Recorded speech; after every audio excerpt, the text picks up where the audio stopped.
So good morning to all of you. I'm delighted to see so many of you here. And I'll start off by saying I'm not an HR person.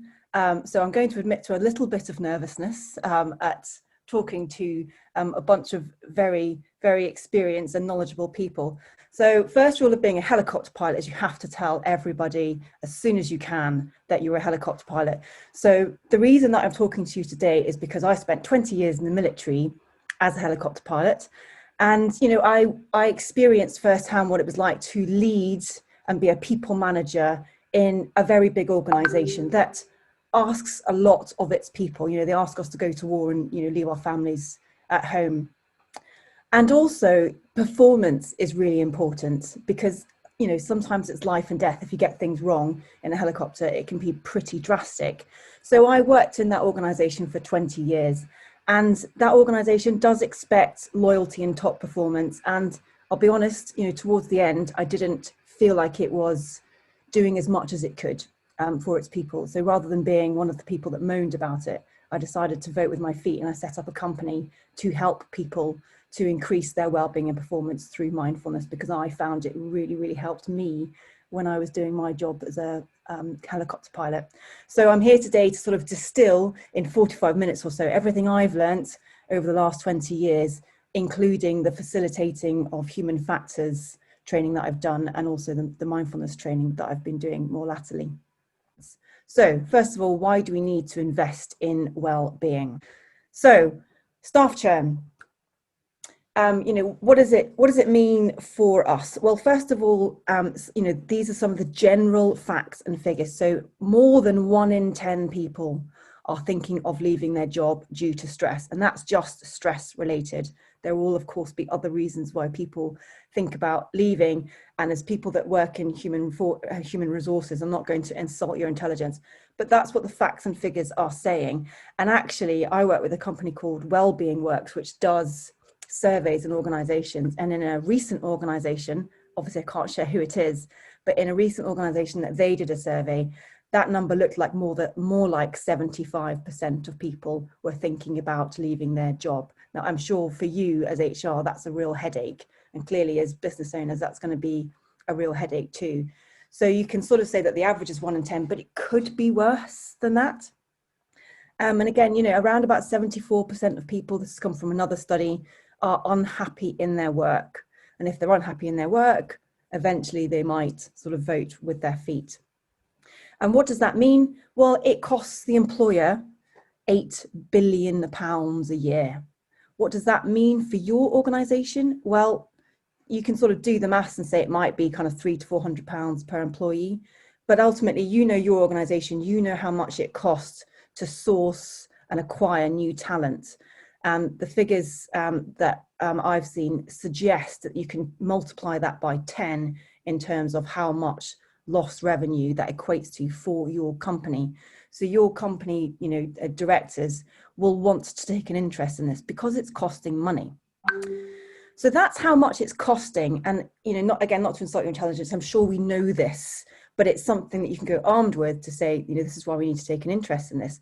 Now, staff churn is something that is reasonably easy to measure, I would imagine. You know, you can see people leaving, you can, you know, track what the costs are. But it's harder to measure presenteeism. So presenteeism, if you recall, costs the employer between 17 and 26 billion pounds a year. Okay, that's a lot of money. And, you know, this is scary because presenteeism is harder to measure. So what is it? It is people turning up to work and putting on a brave face. Again, we're really good at that in the military. We're really good at, you know, gritting our teeth and getting on with it. But if they're not fully engaged, then you're not getting the best performance out of these people. In fact, Dame Carol Black, who is a sort of champion of wellness at work, and she used to advise David Cameron back in the day, she said that 55 minutes of every hour of productivity lost to mental health related issues, for every hour that we lose, the vast majority, i.e. 55 minutes, is due to presenteeism. So these are people turning up to work. These are not people calling in sick. And these are not people who are leaving. These are people who are turning up to work. So it all looks like it is well.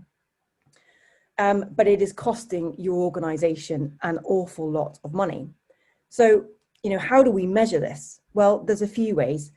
So the bottom right is a Thriving at Work paper, which is a little bit dated now, but I go back to it all the time because it was commissioned by the government, and it's really, really well resourced, and you can Google this very easily. But it gives us an indicator of what we can look for to measure presenteeism. So first of all, we can look at the drivers. What drives presenteeism?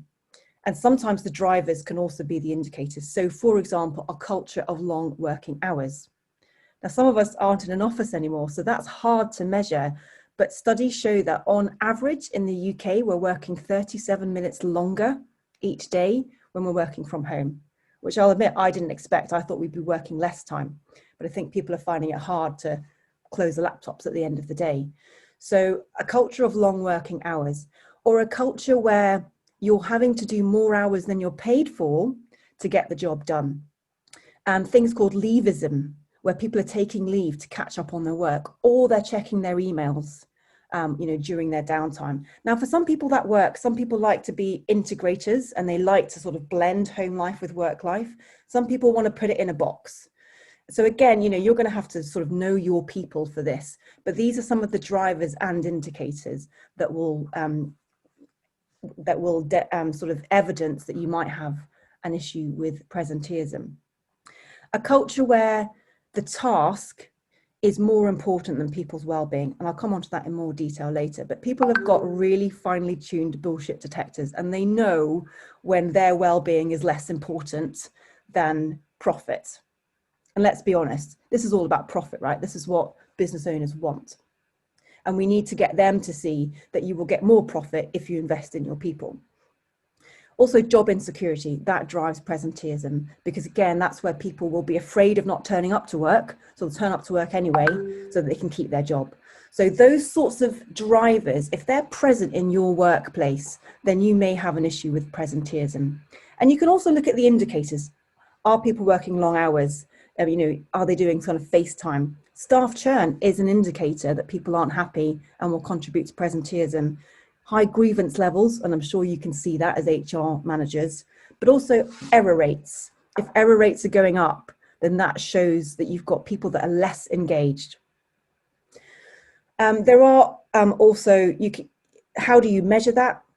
Again, really interested to get your thoughts. One way is by looking at yourself and going, well, how do I feel? Which of these are present in me? Because if they're present in me, they're probably present in other people. So you can start with yourself. Of course, you can, have a chat with your team. There are ways of doing surveys.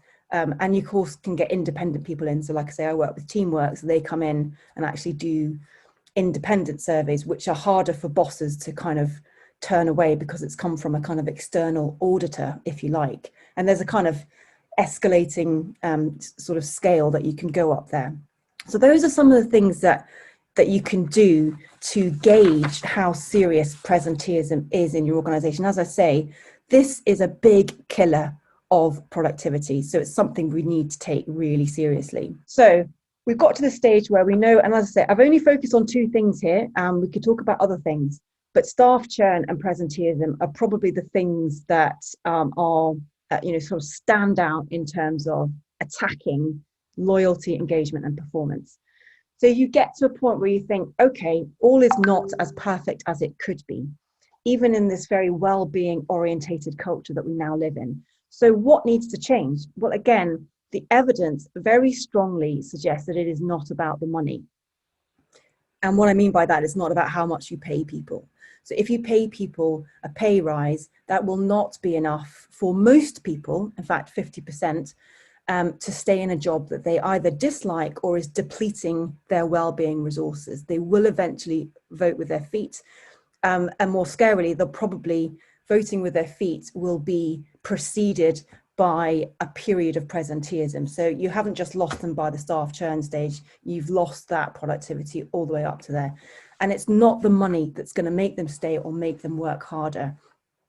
And sadly, about 75% of causes of leaving are preventable. And again, it's not to do with the money. So, what does this mean? What needs to change? Well, the thing is that people look for kind of purpose. People look to feel valued. 68% of people in a recent study said that they would keep working if they won the lottery, which I found quite interesting. But there's good news here.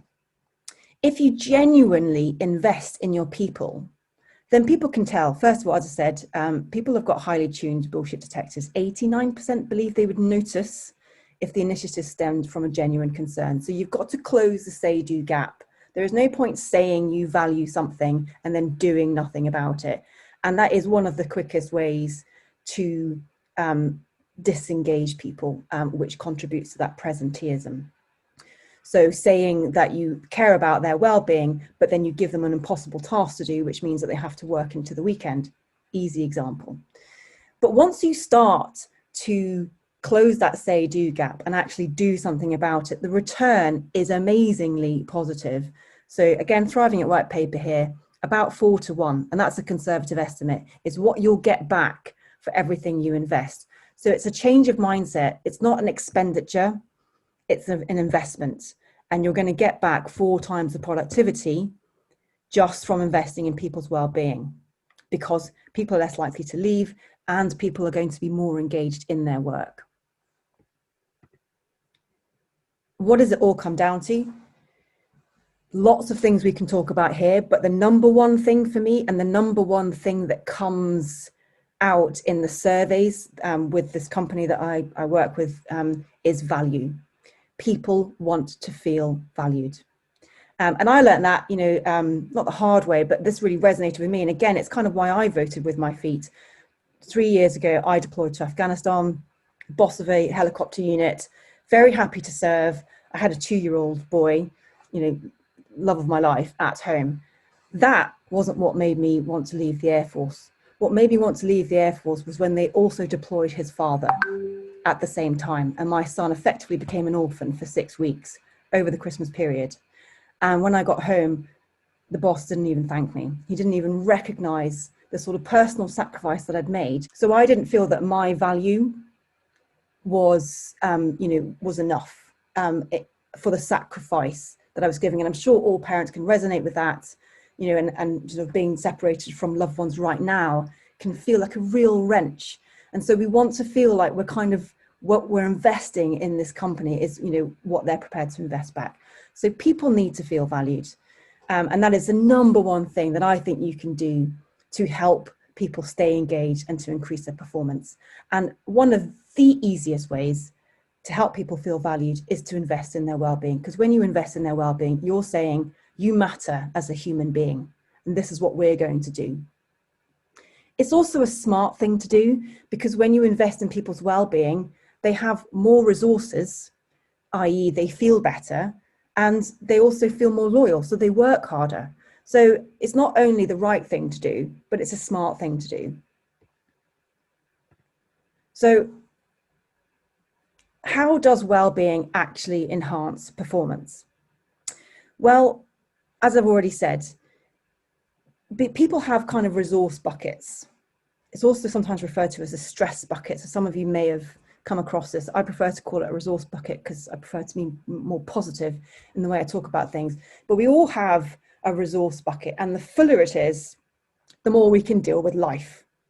And when we have a full resource bucket, we have, lots of capacity to deal with, not just challenges that are thrown at us, but work, and I'm sure we can all relate to that. When you're feeling well in yourself, you make better decisions, and it's backed up by science. You also, when you have a reduction in stress and fatigue, so when your rest and digest system is activated, so this is the parasympathetic nervous system, which I've got here on the right hand side. So when you're in that kind of happy place and you're not feeling stress, you access this thing called system 2 thinking, which is where the prefrontal cortex, kind of on the front of the brain, really comes in.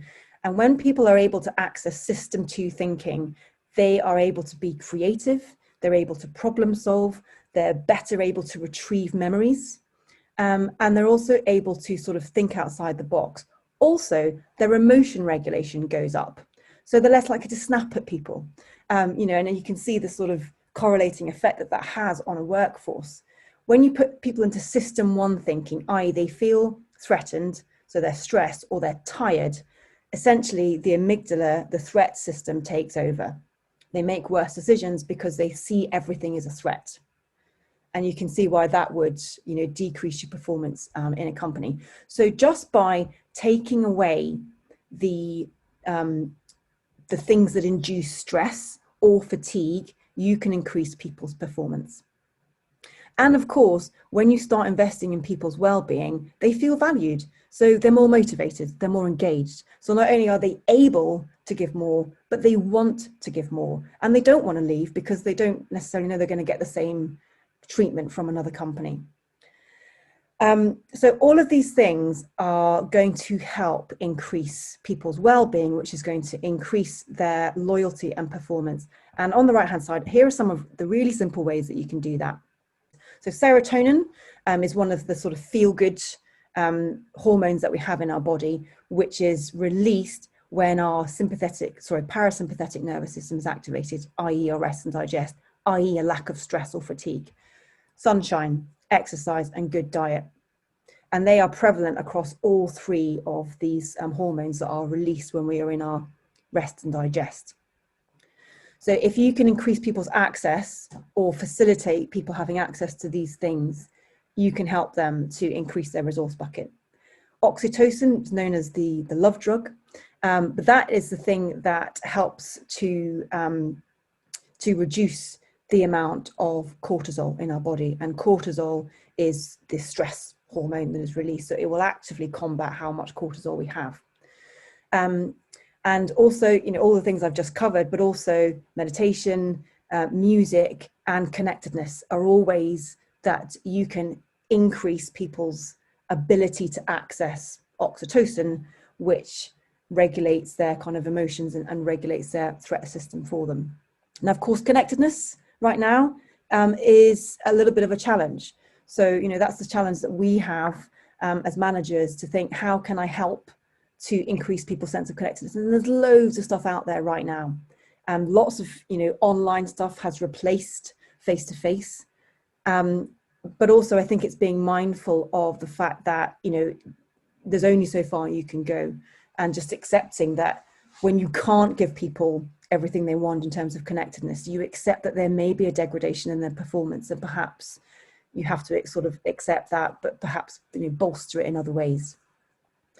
And then, of course, we've got the one on the right-hand side. So endorphins. Endorphins are a natural kind of painkiller and also reduce the amount of cortisol that we have in our body. And again, all of those things I've talked about, plus play. That is a bucket and spade. For those of you who don't recognise my son's drawing, how dare you?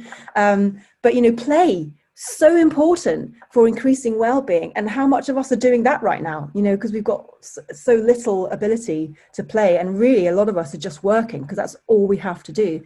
But play is really good for well-being, but it's also been scientifically proven to increase performance because your brain gets that reset. And there are separate articles that are really interesting on this, about how important it is to play, and having that kind of playful, banterous workplace, if you can have that. It can absolutely do wonders for people's well-being and their performance. And of course, there's ways that we can kind of be positive about it and boost these levels, but also the absence of stress, because the long-term effects of stress and cortisol pumping around your body has been shown to increase the effects of stress. Means that we get poor sleep, because cortisol is a wake enabler. So if you're stressed, you don't sleep very well. And if you don't sleep very well, then you go into system 1 thinking and you make bad choices. But also it increases our blood sugar levels. So it has been shown over long periods to contribute to things like diabetes and other illnesses like that. And also it just sort of keeps us on red alert. So it increases the chance of burnout. So just taking away some of the stress inducers can be enough to boost people's performance. And if you can then layer on top of it ways to increase these feel-good activities, then that's an extra bonus. Okay, so that's how well-being can increase performance, and some of the things that we can do to increase the well-being. And other things that I've sort of looked at in the past, walking meetings. I know we tried that over at Abbey Wood. Flexible working hours, having, someone talked about having discounts with health clubs or local healthy dining options, all that kind of stuff are things that you can do. And like you've already said, some of them don't have to be very expensive either. Okay, let's move on. So mindfulness, how does mindfulness enhance performance? So this is like one of my favorite things to talk about. The reason I got into mindfulness is because I genuinely think that it is so powerful and can be applied in so many different ways. If you think of mindfulness as just sitting meditating, please, I encourage you to think that it is so much more than that, because mindfulness is about having your attention where you want it to be. And that's really, there's more we could talk about there, but that's really what, for me, what the magic is. Because when you choose where your attention is, you take charge of your brain, which means you have the ability to no longer be sabotaged by negative self-chatter or worrying about the future, which so many of us, I'm sure, do, particularly right now during COVID. So this is why I love mindfulness. And again, what we can do is we can just have an absence of mindlessness in order to increase performance. Let me explain. So we live in a world where multitasking is the norm. I mean, right now I've got 3 devices looking at me. And I'll probably get a knock on the door by the DPD man at some point. And that, and I'm supposed to be practicing what I preach, but we live in a world where we're constantly having our attention pulled in different directions. And that has become normalized for us. Because it's become normalized, we probably don't really question how good it is for us. But here's the thing, the brain can't actually focus on more than one thing at once. And I'm saying that as a working mom helicopter pilot. So please believe me, it pains me to say this, but you cannot focus on more than one thing at once. And what that means is you can't cognitively think about more than one thing. So we've got the automatic functions of our brain, which is why we still breathe when we go to sleep and all that sort of stuff. And we've got the thinking part, which is the conscious choice part. When we multitask, so we're checking emails and we're doing a PowerPoint at the same time, what we're actually doing is we're switching very quickly from task to task. So we're not doing 2 things at once. And when we're very busy, the natural thing to do is to try to do lots of things. And again, I'm really guilty of this. I'm trying to homeschool, at the moment. So I absolutely get why it happens, but it doesn't actually increase our performance. Because we switch from one task to the other very quickly, the brain has to do 2 things. It has to do rule activation. So it goes, the rules for sending an email are, I write from left to right or whatever. And goal switching. I am now going from a PowerPoint presentation to an email. So it has to do those 2 things. And every time it does that, it's reducing the amount of capacity that you have to focus on that particular task, which has 2 effects. One is that your performance goes down because you're not giving it your full attention, and it takes longer. So for every email that you're distracted by, it takes a minute for you to focus on the email and work out what it's saying. And then it takes you a minute to get back to what you were doing in the first place. And on average, that amounts to about 2 hours a day that you lose in productivity just because you're multitasking. And we are all doing this because it's become normalized. So if you could just reduce how much you multitask, you would immediately see an improvement in your performance. Again, to put some figures on it, about 40% is the number of reduction in performance due to regular multitasking. And like I say, about 2 hours a day. It's also got long-term effects for our brain health. So just like a computer, if you have too many programs running, it kind of goes raw. Well, that's kind of what we do too. I don't know if you've ever got to the end of the day and your brain feels a bit foggy and you just think, I don't know what I'm doing. Or when you're trying to do too many things at once and then you kind of think, okay, what's the most important thing? And you end up doing the least important thing. That's because when we regularly multitask, our ability to prioritize has actually been shown to decrease. So when we multitask, the chances are the things that you are focusing your attention on are probably the least important. So you're further reducing your productivity because you're not focusing on the things that are most important. It's just a thing that happened to grab your attention. So for all of those reasons, if you could just ditch multitasking, you would dramatically increase your performance.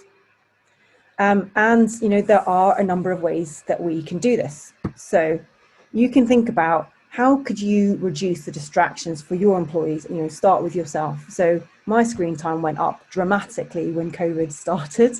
And and you can get things that track how much time you spend on certain apps and how long you spend on the screen and how many times you pick up your device. On average, people pick up their devices 17,000 times a day. How many of those times do you think you did that consciously? Again, that's not to sort of, have a go. We all do it. But if you're doing that mindlessly, then you're probably not giving it your full attention, which means you're not performing as well as you could, which means you're probably wasting your very valuable time.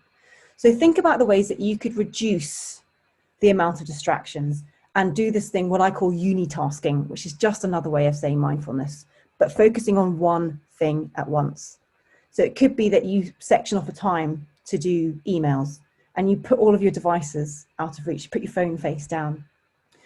You can move, you can play around with your settings on your phone. Again, I don't want to teach you to suck eggs here. I'm sure you know how to work your devices, but you can take control of your devices so that they work for you as opposed to dragging your attention where they want it, if you like. So you take charge of your devices, not the other way around. There are a couple of things that don't work here. If we identify a behavior that we think that's probably not helping my performance or my well-being, what you can't do is go, I will now be better at this and I will use willpower and it will get better. It doesn't work, unfortunately, because again, our threat systems are designed to kind of overpower the rational part of your brain. So even though you know that scrolling your phone is going to cost you 2 hours each day, the sort of primitive part of our brain, unfortunately, is more powerful. So that's why willpower doesn't work when you're trying to quit, for example, and you shouldn't beat yourself up if that resonates with you. And also trying to motivate yourself through guilt also doesn't work. So this is where positive psychology comes in. And what is much more effective is by replacing it with a habit or a behavior that you would like to see more in yourself. And then make sure that you have triggers to be able to replace that habit and remove the triggers for the habit that you want to get rid of. Because if it's there, it is human nature that you will go for it because it's a habit, it's an ingrained, learnt behavior. So don't be hard on yourself if you find this difficult to do, and be realistic and say, right, I've got to actually replace it with a positive habit, and here's how I can set myself up for success to do that. Much more likely to sort of make some meaningful change. It's really interesting, Sarah, that you come about with that you've got, because what people can't see is what's the other side of the camera. So what I've got in front of me at the moment to enable, I've got the chat window open, I've got you on camera, I've got the screen going. Some people also send things in directly on WhatsApp as well. So you're trying to multitask all of these devices, and the brain is just going, oh my God. Yeah, absolutely. And I was recently teaching for the military, and I'd be doing it on Skype, and I'd be delivering a lesson, and at the same time people who were in my lesson were emailing me or putting in a Skype question, and I sort of basically instigated a zero tolerance, because that's the equivalent, if we were in a real classroom, that's the equivalent of someone coming up to me mid-sentence and going, do you know where the loos are? You just wouldn't do it in real life. But when we live in this virtual world, it suddenly becomes acceptable, and as someone else said, to multitask. And if we do it, it sort of sets the conditions. So initially I tried to kind of, reply, but then I would just start off by saying, I hope this doesn't sound passive aggressive, but when I'm delivering my lessons, I need to give this lesson my full attention. And I ask you to give this lesson your full attention, which means I won't be replying to any sidebar questions. And you can leave them to the end. I'm not talking about the chat window here, which is different. So you have to sort of set your own standards, as someone else very rightly said. Naomi's come in with, she actually closed her split screen to unitask just now. David's come in with, I booked meetings with myself in my calendar to give myself uninterrupted time to unitask. New word for him. That's a new word for me as well. Claudine's come in with, from an HR perspective, could positive and healthy behaviours be built into competencies, especially with regards to leadership behaviours? Interesting. Yeah, it's a really interesting one, and also it's interesting because we are quite task focused. We have to be, but if we could change some of our metrics to be enabler focused. So if we know that it's hard to measure presenteeism, but we can find a driver for presenteeism that we can measure, such as how many hours are people working, or how often are people checking emails on leave, for example. If we can start to do that, then what we can start to do is we can start to measure how well we enable people's well-being. So how many people are taking their full entitlement of leave? That might not be an issue in your sector, but in the military, loads of people are used to not take all their leave. So you can start to measure different things to give you a better idea of, basically what's the health of our organization, and what's the leadership like, how effective is it. But I also understand that, we might not be at the top, pardon me, we might not be at the top of the tree. So what can we do about it? Which is why it's kind of heavily focused in that area. 100% agree it has to come from the top.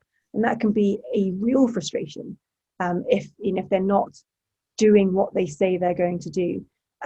So again, I think it's useful to think, well, what can we do within our sphere of influence to influence the leaders to kind of put their money where their mouth is? And for me, it's evidence. Active listening, again, I would like to call it mindful listening, but it's listening with all of your senses, and looking at what the person, what the non-verbal cues are, listening to the tone, how quickly are they speaking, and that kind of thing, and also just giving it your full attention. So I'm sure a lot of you already know this. A lot of you have done this kind of training, but we spend a lot of our time thinking about what we're going to say in response, and because we can't think about two things at once, you cannot be listening to the other person. So the simple truth is we might miss things, and that's human nature, because obviously we have to have a two-way dialogue. But again, just being aware of it, and just see if you can practice kind of mindful listening. I try and do it with my son, because he's sort of blabbering away about his latest Lego thing, and I realize I'm busy planning my next day, and I kind of think it's an opportunity to practice my mindful listening and really kind of get into his Lego world. Children are great for this. And again, sort of doing it with our colleagues and employees. Not only does it mean that you will pick up on more things, so you're less likely to have to go back and correct errors or correct assumptions. They feel listened to, so they feel valued, and we already know how important value is. But also, you're practicing mindfulness, and every time you practice mindfulness, you're bringing your attention where you want it to be, and that is the equivalent of a mental push-up, as Ruby Wax calls it. So you're starting to actively rewire your brain, because you're taking charge and going, I want my focus to be here, and you're placing your focus there. So again, you're getting multiple benefits just by setting an intention to increase how much you actively listen, and just to sort of try that skill out, which I'm sure as HR managers you already know lots about, but again, just to really highlight how effective it is. Sleep, we already talked about. Sleep is kind of the free miracle cure. And as has been said, some of these things that we do don't have to be expensive. Just by making sure people can get enough sleep and giving them enough available hours for rest means that they will perform better and they will feel better. I already talked about play. It's one of my favorite ones. And having a culture where it's acceptable to be playful and banterous. What a lovely idea that we could go to the office and have a joke with each other, and incorporate that with your Friday cakes. Flow is another way of increasing productivity, and again, you kind of get a 2-for-1. So flow is it's an activity which is optimally challenging, and it's something you enjoy. They measured flow in elite athletes, concert pianists. They also measured it in aircrew and pilots as well, to see what it did for performance, but also cortisol levels. And essentially, maybe some of you know the sort of Yerkes-Dodson curve, where you've got that kind of arousal state, and you kind of get out of your comfort zone and you go into your stretch zone, and that's when people perform best. And then you kind of go over the top, and then you're in sort of panic mode and your performance drops off. Well, it's a similar idea to that. So it's something that you hit that sweet spot. It's not easy, and it's really keeping your attention in one place, but also you enjoy it. So you get this, amazing sense of kind of well-being. And again, it's sort of called a drug-free high. But the more you engage in flow activities, what this does is it increases your heart rate variability. And what heart rate variability is, again, a bit more science here, is the rhythm sort of the repetition frequency, if you like, of your heart. So if we have a heartbeat of 60, you would expect your heart to beat once every second. Actually, it doesn't do that. It probably, is 1.1 or 0.9. And the higher the irregularity, the higher your heart rate variability is. And that might not sound very healthy, but it actually is. So people with high HRV have an ability to switch from their fight or flight, their stress, their cortisol levels. They have an ability to switch much more easily back into rest and digest. And when you're in rest and digest, your emotion regulation increases, your problem solving increases, your memory retrieval, all that stuff. So an ability to be able to get into a stressful scenario and soothe your threat system and get into rest and digest is hugely beneficial. And you can do that by increasing your heart rate variability, and you can do that by doing flow activities. So something that you enjoy doing. So again, a bit of a kind of long science spiel there, but I think it's worth just explaining why it really, really works. And again, just thinking about how, if you engage people in tasks they actually want to do and give them ownership of those tasks and let them, as much as is possible, let them decide how they're going to do it or what tasks they want to assign themselves to, you're more likely to get a state of flow. So, again, you're getting kind of 2 for 1 there. And then whole brain thinking is about using all of your brain, your left, your right, your up, your down. And there's lots of ways you can do that, but mindfulness is a great start because mindfulness increases how much these parts of the brains are connected and it starts to rewire. So giving people an ability to unitask is going to increase that mindfulness thinking. Last couple then, growth mindset. I'm a massive fan of growth mindset. And again, in a lot of companies, we're quite results focused, we're quite profit focused. I understand that we've got bills to pay, but if we can have a growth mindset, we also engage with the process. What did we learn in steps A, B, C, D, when we don't just focus on result E? What did we learn? Because that's where the magic is. And we also create a culture where it's okay to make mistakes. Now that's different from errors. So I talked earlier about error rates being an indicator of presenteeism. And that could be because, people are just making sort of silly mistakes. But this is about having the ability to be creative and experimental and then getting it wrong and then learning from it. If you have a culture in your organization where that can happen, you've got a growth mindset culture. And that is really, really good for the overall kind of, performance of people. And it helps them to feel more engaged. It's also a culture where, messing up isn't so kind of harshly penalized. And then finally, concurrent activity. So we can't multitask, but we can get multiple wins from one activity. For example, unitasking is good for our performance and it's good for our mental health because we're practicing mindfulness. Or you can do walking meetings where you're doing a meeting, but you're getting fresh air and you're exercising. So rather than, if you're trying to think, how can I squeeze every bit of value out of my day, which I completely understand, rather than thinking multitasking, think concurrent activity. How can I get more bang for my buck? Great. Well, that's it from me. Thank you again so much for having me. Like I say, I know I'm not an HR manager, and it's, I'm hugely impressed by what you all do. And, I hope that I haven't kind of been patronizing and just sort of come to you with a heart full of compassion and empathy for what you're all going through right now. And I hope that some of this is helpful for you to be able to look after your people and get your bosses to, put them first.